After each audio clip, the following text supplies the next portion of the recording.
बाप रे इतना महंगाई हो गल पेट्रोल के। देख जरा भतर खाती सुरतिया गोल बानी पेट्रोल ले जाए खाती। बताओ हो अमेरिका में ईरान में झगड़ा होता आ भारत भरपाई करता। पेट्रोल महंगा गैस महंगा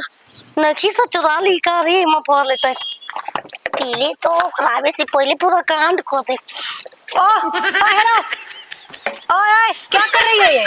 हाँ क्या कर रही हो? चेक हो तो तेल फेंको था। सही बाटे इतना पेट्रोल की महंगाई चल रहा था तो जर्किन में भरे खाती तो ये दे दो हम की नहीं ना आइबे पैसा अपन ला हम दोनों में भर हम दोनों में चाहिए लेके जाल जी हमनी के हम घरे गाड़ी पे हम समझ नहीं खूब पावत दूगो देश में लड़ाई भइल बा और हमनी के भारत पिसा ए फोफरो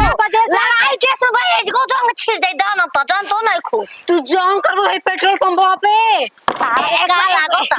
लागता पूरा गांव हमरा तो बाहु बोली हो हल्का न तो जे मोटरसाइकिल लेके आव त तेल भराए खाती ओकरा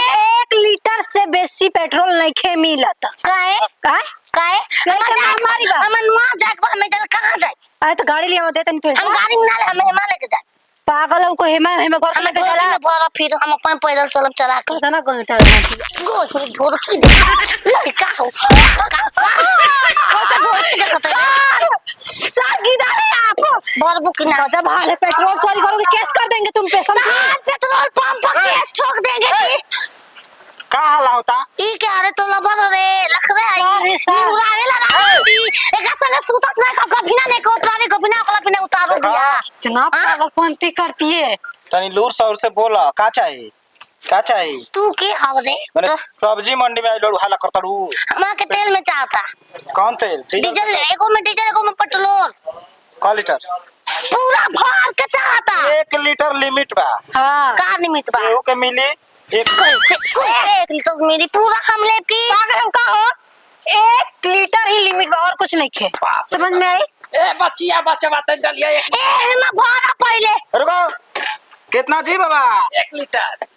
होमा मिली हेमा ना मिली नहीं ऐसे नहीं लेके आबू तब मिली 1 लीटर से बेसी नहीं खाए तो बच्चा कहिया चालू होई हो इधर हेमा दा पहले वो बड़ी चढ़ाचम हो गई कैसे दे दे हमरा रोत साहब जल्दी से साफ दिया काई तू हमरा खोल दे वो बोल हम खोल के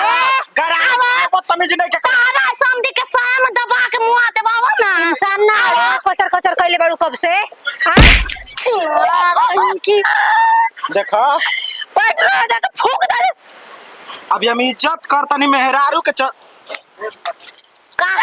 ड्रेस ले छेड़खानी ना पेट्रोल पंप पे तू ही पहलू साउट ड्रेस छकरानी ना कैसे हमरा के दपल बर हमारा में बर हम बस देखा पूरा गांव के बुला के पूरा पेट्रोल पंप के पेट्रोलवा ले जाके करबू का अपना घर पर अपन जवानी घस करम अरे बढ़ता जवानी जैसे भाव पेट्रोल के बढ़ता जवानी जैसे भाव पेट्रोल के नाचता में सुगार हमरा के दिवा दा देखा तेलावा गाड़ी चले के ठिकाने नहीं खे तेले नहीं खे भाड़ा पावता ता घरे लेके जाइबू ओ हम बमला बा न को एगो गाड़ी निकलल बा बताओ हो हमके देबो कि ना देबो रुका पहले हम डाल लेबे तो डाला बाबा हो गया 1 लीटर मोबाइल मिली तब देबो हो 1 लीटर हो गया सर चलो दो जल्दी दो हमारे दे दो रुका हो देखो ना हम बाबा बा न इधर साइकिल ले रे बा बात सुनो दूगो देश में इतना लड़ाई लाग गइल बा कि पेट्रोल आ गैस मिलते नहीं काला दोथिया तो हाथ बड़ा सुनर लागेला राजा पेट्रोल तू दे द हमके घरे जाए ना दे बजा छोटा दे हाला करब हो रुका हाला करत है तो अपन बमला के लिया के आप देखो सो तोनी के बम करना छिनर तय का के लिए मिलता ना ले एक डीजल दो एमा दो पहले ये बात ये प्यार से कहा तो पैसा से मिला था तू इस सकरार ना बाबा पे बिछावल बटेरवा लूटला हथवा से पानियो 20 रुपया लीटर मिलता हां तो पेट्रोल है हे मत दे दो ना तो हम तोर के पैसा दो मदन में बांटा फिर के बाटी पैसा हम देंगे सुना तनी लो ऐसा ही मेरा वो कर दे गेना लो हम ई सोना चांदी पहना पसंद ना करें। ओरिजिनल कि नकली? पूरा भर ओरिजिनल है। पूरा हमके दोनों भर हम लेके जाई देखावे के बगा में कि हम छाटल छिना रहे एक जगह जा खड़ा हो जाए ना पूरा हिला के रख देना लेके रात दोनों में। गजब पागल भाई। तो सुन के बतिया तू देली ही द हो तू द तस बतिया होता कुछ बोलबे ना कर। हमरा चोलिया में होता गुदगुदी रे माई हमरा चोलिया में होता गुदगुदी रे माई। ए भैया ए सुनो भरा बड़ा भरा गलती करता मरते कोई के 1 लीटर तेल मिलता तू जर्किन जर्किन देता रहा। अरे जर्किन देखो खाली देखे ए तब मंगा सूत दे रहा ना का